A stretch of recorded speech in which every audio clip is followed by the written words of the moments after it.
Now to Duchess Kate paying tribute to her late mother-in-law, Princess Diana. Kate wearing Diana's favorite tiara at the royals' biggest bash of the year last night. When whispers emerged that priceless jewels once belonging to Princess Diana had vanished, few imagined the trail would lead back to the very heart of the palace. But behind gilded doors and royal smiles, a shocking betrayal was brewing.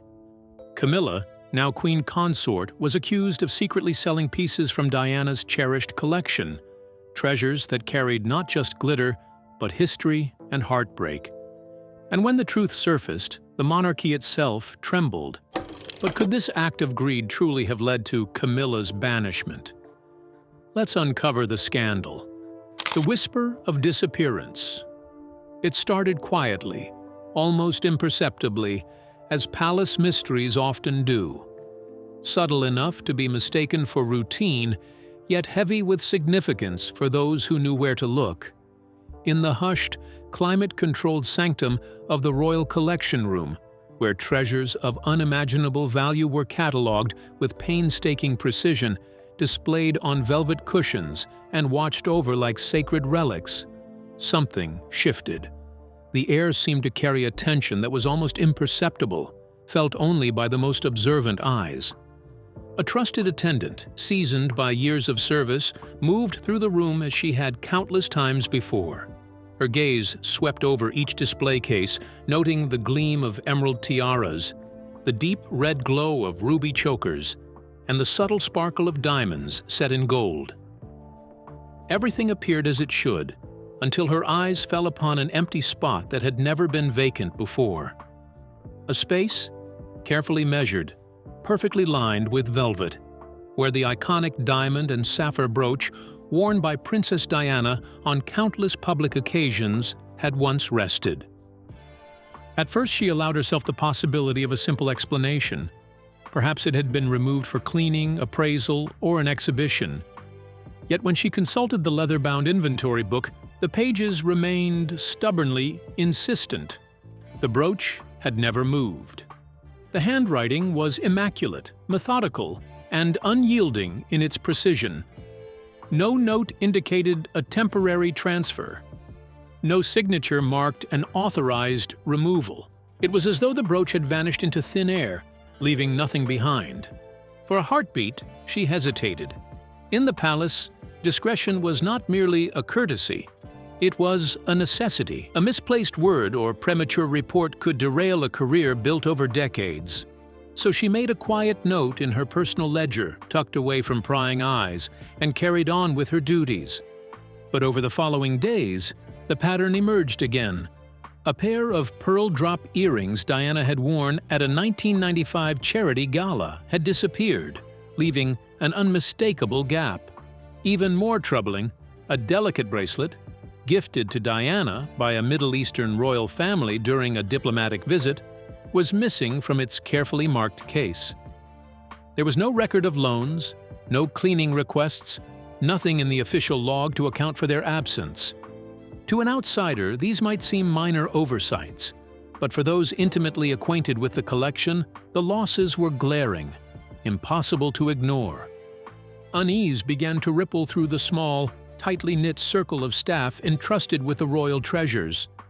These were people trained to be silent, to observe without interfering, to notice every anomaly while remaining invisible, and what they were noticing now was alarming.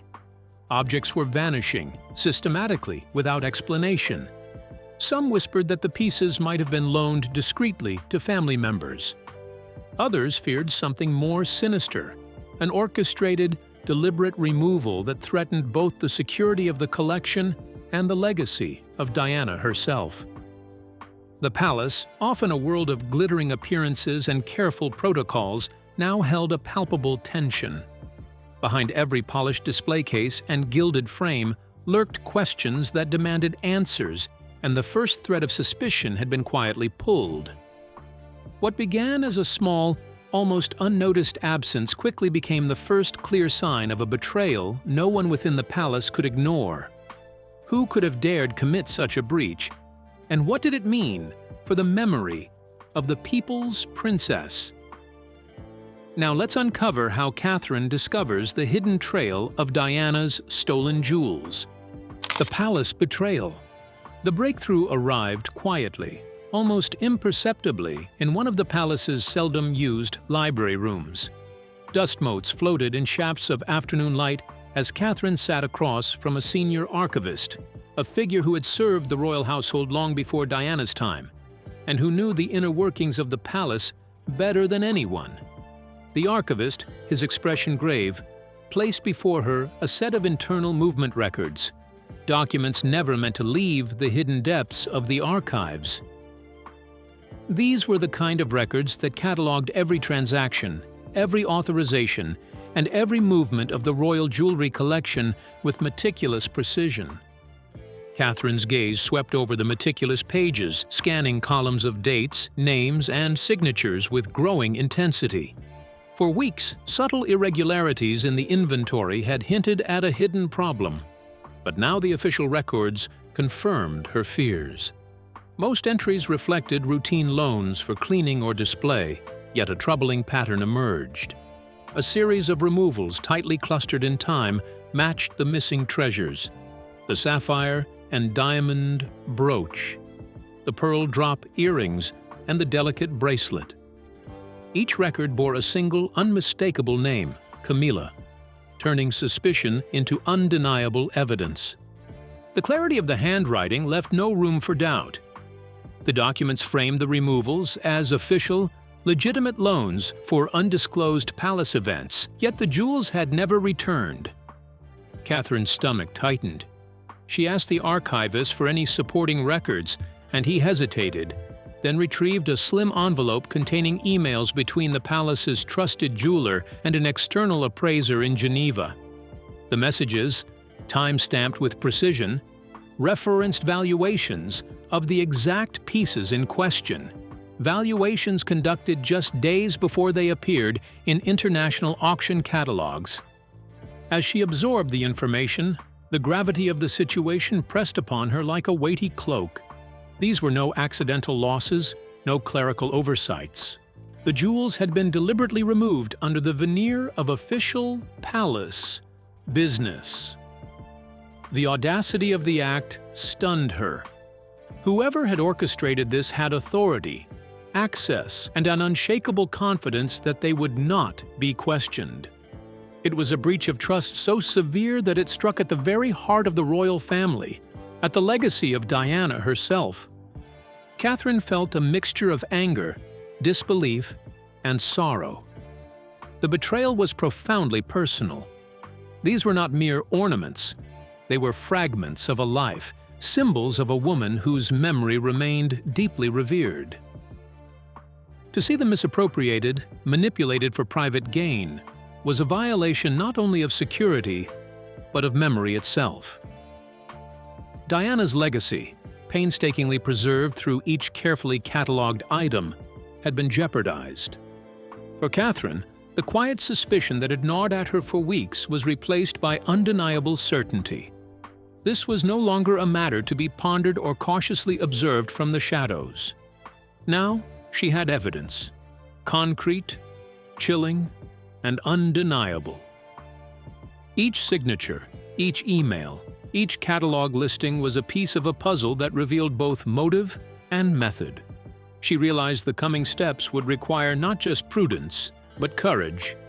Every decision, every move, could alter the balance of the palace's inner workings and determine whether justice would finally be served. The path ahead was fraught with risk, but Catherine knew one thing with clarity. The truth had to be confronted, and the betrayal could not go unanswered. Camilla's shocking betrayal has been exposed, and Diana's legacy demands justice like never before. But how deep does this betrayal run? And what secrets do these priceless jewels hold? And why are they so profoundly significant? Let's uncover the details. The weight of a legacy. During the meticulous preparations for a grand state banquet, the weight of her discoveries in the palace archives pressed on Catherine with a gravity that was impossible to ignore. Every routine task, every carefully arranged detail of the evening's event, seemed to carry an undercurrent of tension. As the meeting drew to a close, a trusted attendant lingered behind, her voice quiet, cautious, yet insistent. She mentioned, almost as if testing the waters, a minor discrepancy in the jewelry log, a small anomaly that to most would seem trivial. But to Catherine, it was a stark reminder. The missing jewels were not gone by chance, and the meticulous records had been manipulated to mask their disappearance. These were far more than mere jewels. Each piece of Diana's collection carried a story, a memory, and a glimpse into her life, both public and private. The sapphire and diamond brooch, once Queen Mary's and gifted to Diana at her wedding, had graced countless state events, blending royal tradition with her unique elegance. The pearl drop earrings symbolized her poise at charity gatherings, while the delicate bracelet, a gift from a distant royal family, reflected bonds of friendship, diplomacy, and cross-cultural connection, making every item a living fragment of her extraordinary legacy. For William, these treasures were far more than jewelry. They were tangible links to his mother, reminders of her compassion, courage, and indelible presence. Each item carried a history, a photograph, a moment frozen in time. For Catherine, who had been entrusted with the privilege of wearing and caring for some of these pieces, their absence was deeply personal. The act of removing them was not a mere oversight or bureaucratic lapse. It was a violation that cut to the heart of memory itself. Every time she had worn one of Diana's jewels, she had been participating in a living homage, carrying forward the spirit of the people's princess into the present. The knowledge that these precious artifacts had been deliberately taken, without record, without explanation, was more than a breach of security. It was an affront to history, to trust, and to personal devotion. The attendant's understated comment did not startle Catherine. It sharpened her focus. The threat was no longer abstract. It was immediate, pressing, and morally undeniable. Every meticulous plan for the banquet now carried the echo of absence, the unspoken alarm of missing pieces that represented far more than mere wealth. To protect these jewels was inseparable from protecting the memory of Diana herself. To remain passive would be to allow history, and William's mother's story, to be rewritten by deceit. Catherine's determination solidified into resolve. The path forward demanded careful strategy, measured steps, and a courage that would not falter under scrutiny. This was no ordinary case of lost property. It was a challenge to the integrity of the royal household, a test of loyalty and principle. Every decision she would make from this moment could influence not just the operations of the palace, but the preservation of a legacy cherished by millions around the world. The fate of these jewels, and the history, emotion, and memory they carried, hung precariously in the balance. Catherine knew, with unwavering certainty, that she would not allow this story to be rewritten by betrayal. The legacy of Diana embodied in these treasures had to be safeguarded, no matter the personal or political cost. But what makes her story so vital to preserve? Now, let's delve into the enduring legacy of Diana's compassion, courage, and the timeless impact she continues to have on the world. The legacy of compassion. Princess Diana was far more than a royal figure. She was a symbol of genuine empathy, a person whose concern extended beyond titles, protocol, or appearances. Her care for others was quiet yet profound, shown in countless gestures that often went unnoticed by the public. She spent hours visiting the homeless, patients in hospices, and those living with serious illnesses, not for applause or publicity, but from a sincere desire to ease suffering. Many of these visits were photographed, yet the images never captured her true motivation, a deeply personal commitment to human dignity. On numerous occasions, she visited hospitals in the evenings, away from reporters, creating private moments of comfort and connection. Those she met often recalled her infectious warmth, a life energy that uplifted the weary and inspired hope. Diana's compassion was authentic. Friends, nurses, and colleagues described her presence as quietly transformative. She had an extraordinary ability to meet people where they were, regardless of social standing, and make them feel genuinely valued. Her philosophy was simple, yet profound. Everyone needs to be valued. Everyone has the potential to give something back if only they had the chance.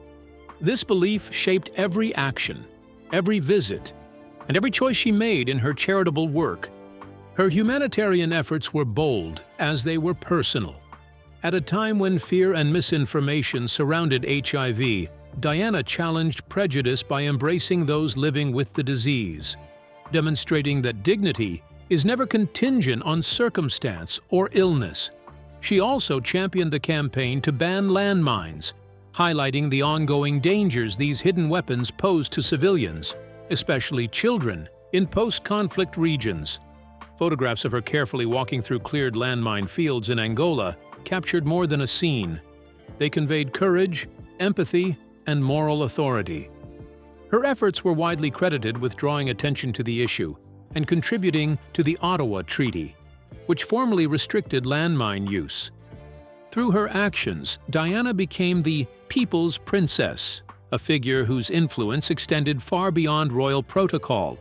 Her compassion resonated not only in the United Kingdom, but across the world, including the United States, where her sincerity captured the public imagination. She connected with ordinary people in a way few royals had, becoming a living symbol of kindness, courage, and humanity.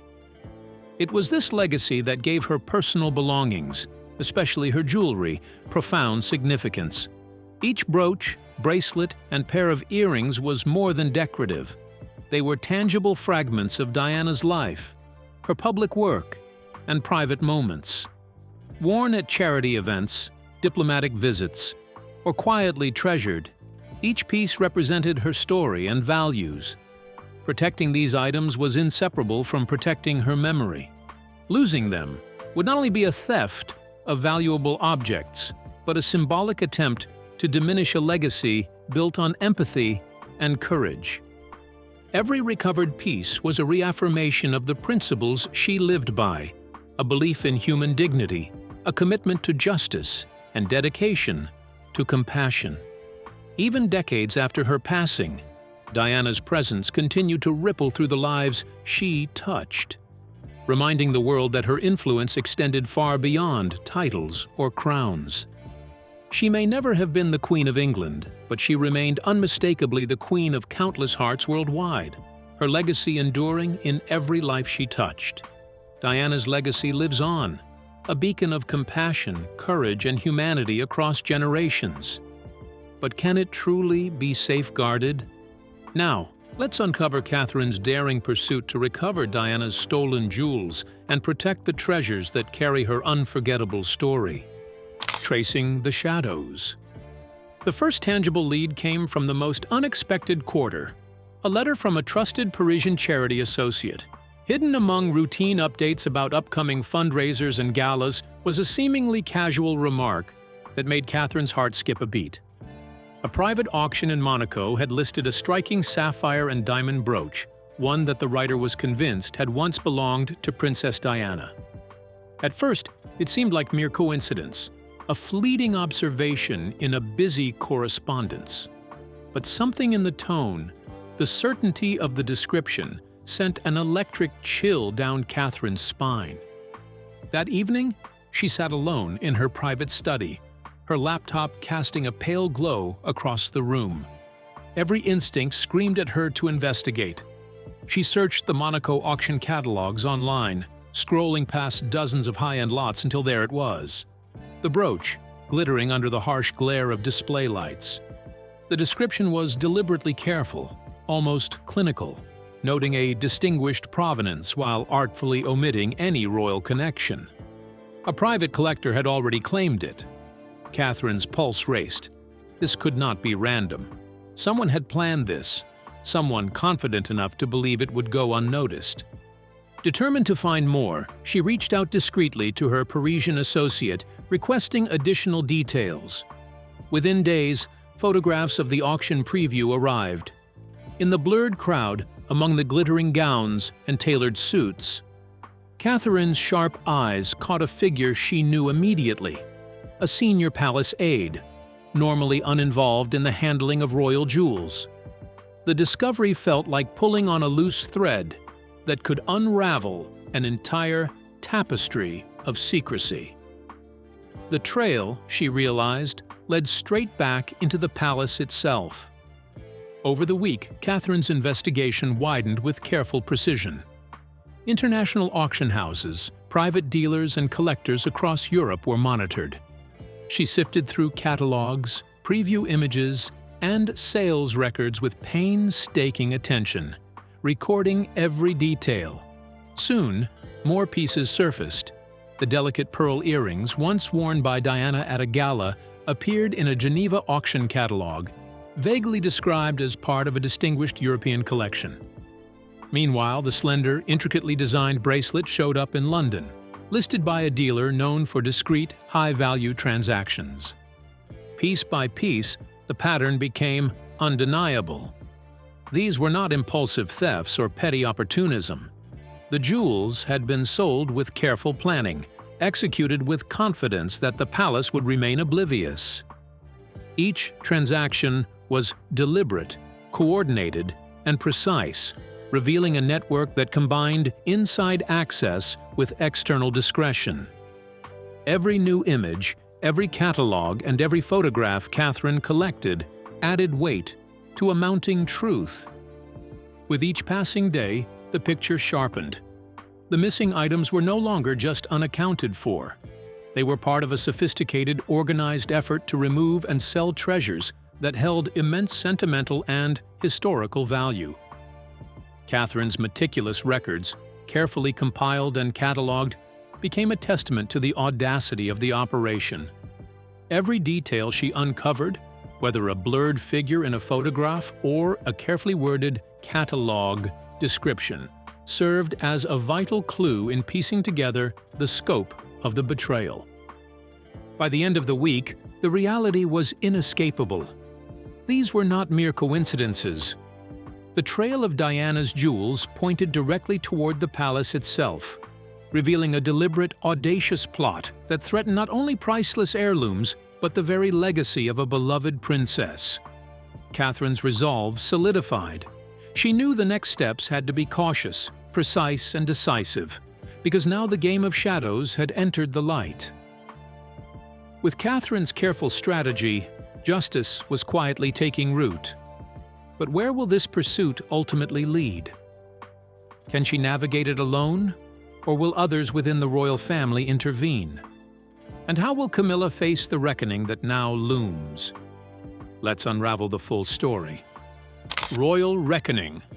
The summons had been sent discreetly, and long after the palace corridors had emptied and the last staff had retired for the night, a tense meeting was set to unfold in the king's private study. The room, steeped in centuries of history, lined with towering shelves of leather-bound volumes and solemn portraits of monarchs past, seemed to vibrate with anticipation. Every shadow, every flicker of candlelight or lamplight hinted at the gravity of what was to come. The air was heavy, almost tangible, as if the walls themselves were holding their breath, waiting. William and Catherine arrived first, a sense of quiet determination in their steps. In their hands rested the culmination of weeks of meticulous investigation, a dossier that traced the disappearance of jewels once belonging to Princess Diana. The pieces were not mere objects. They were fragments of history, relics of a legacy that had touched millions. Each page, each photograph, each record in that report told a story of betrayal and audacity, and they carried it with the weight it demanded. When Camilla entered, her entrance was poised, her customary composure intact. Yet the subtle weariness in her eyes betrayed a crack in the armor she had so carefully cultivated. She had faced public scrutiny before, but nothing had prepared her for the force of this evidence. William began calmly, each word deliberate, each sentence measured. The missing jewels had been traced from the royal vaults to private auctions across Europe, transactions facilitated by intermediaries with close documented connections to her circle. Authorizations bore her unmistakable signature, a direct link she could not deny. The accusation hung in the air, palpable, undeniable. Camilla's first reaction was controlled, an attempt to maintain authority. She explained that the jewels had been moved for valuation, for insurance purposes, not for sale. Her tone was steady, her gaze firm. But Catherine and William were relentless. One by one, they laid out photographs of the auctions, catalogs, financial trails, proof that contradicted every claim. Each piece of evidence tightened the noose of truth around the story Camilla had hoped would remain hidden. There was no room for doubt. The reality of her actions was indisputable. Charles sat silently behind his desk, a figure of calm and contemplation, though his mind wrestled with conflict. Loyalty to his family warred with his duty as sovereign, but as the evidence was reviewed, the decision crystallized. Trust had been shattered. A sacred legacy, the legacy of Diana's jewels, had been threatened, and the responsibility to protect it rested squarely on his shoulders. After hours of careful deliberation, discussions with his closest advisors, and weighing the long-term implications, the king's judgment was resolute. Camilla would be stripped of all direct involvement with royal assets. She was to vacate her rooms at Buckingham Palace and relocate to a lesser royal residence. Her public engagements were suspended indefinitely. Access to the treasure she had abused would be permanently revoked. Though she retained her title, her role and influence were reduced to strictly ceremonial appearances. The verdict was unequivocal. The line had been drawn, the palace hierarchy restored, and the legacy of Diana protected, finally untainted by betrayal. Diana's legacy has been fiercely safeguarded, but the question remains: how will her priceless jewels be recovered? Next, let's uncover the daring journey of how Diana's treasures were reclaimed and her enduring legacy preserved for generations to come. The silent triumph. In the weeks following Camilla's removal from her direct duties within the palace, the recovery of Princess Diana's treasured jewelry became an urgent and personal mission. William and Catherine, determined to restore the integrity of the collection, moved with careful discretion. They worked quietly alongside a small, trusted team of investigators, each step measured and precise, ensuring that no unnecessary attention was drawn. Their efforts were meticulous, tracing the jewels across borders and through the hidden corridors of Europe's most exclusive auction houses. Connections long nurtured, trusted contacts, and delicate negotiations became their tools, each carefully wielded to reclaim pieces of history that had slipped out of the palace's hands. The first breakthrough came with the pearl drop earrings, long cherished for their elegance and sentimental weight. They had found their way into the collection of a private Geneva buyer, someone who had acquired them out of genuine admiration for Diana. When approached discreetly, the collector agreed to return the earrings without hesitation, moved by the appeal to respect Diana's memory. The transaction was smooth, almost understated, yet its significance was profound. A fragment of the princess's life was being restored, piece by precious piece. Next, attention turned to the sapphire and diamond brooch, a striking piece whose lineage could be traced back to Queen Mary and then to Diana herself. It had surfaced in Monaco, displayed under bright lights at a private auction, its royal history carefully obscured. Negotiations required patience and tact. Catherine personally corresponded with the intermediary and final holder, highlighting not just the monetary value of the brooch, but its deep, emotional, and historical importance. The efforts paid off, and the brooch was soon returned to the royal vaults, its journey home marked by discretion and quiet relief. The delicate bracelet posed the greatest challenge. It had changed hands twice since leaving the palace, each transfer complicating its trail. Catherine, knowing the sensitivity of the situation, took a personal approach. She reached out to the final owner with a carefully worded letter explaining the significance of the piece and the legacy it represented. The appeal worked.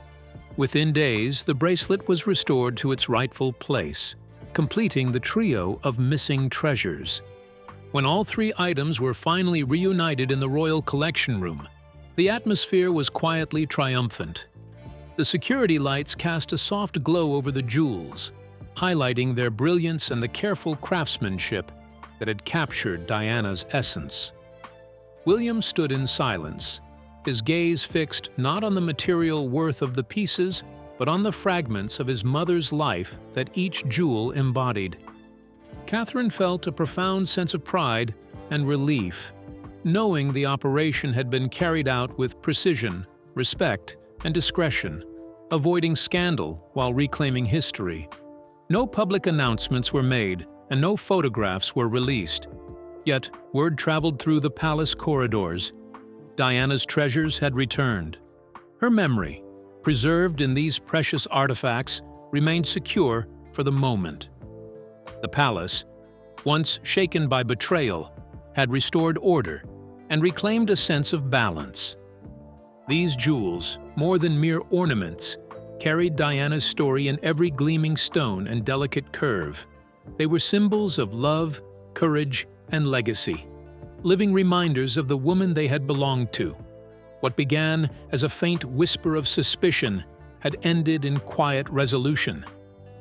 Through careful vigilance, unwavering dedication, and the unspoken respect for history, Diana's memory had been safeguarded, shining once more under the watchful eyes of those who vowed never to let it fade. So, what do you think about Camilla being banished from the palace when caught? We would love to hear your thoughts in the comments below. Don't forget to like and subscribe.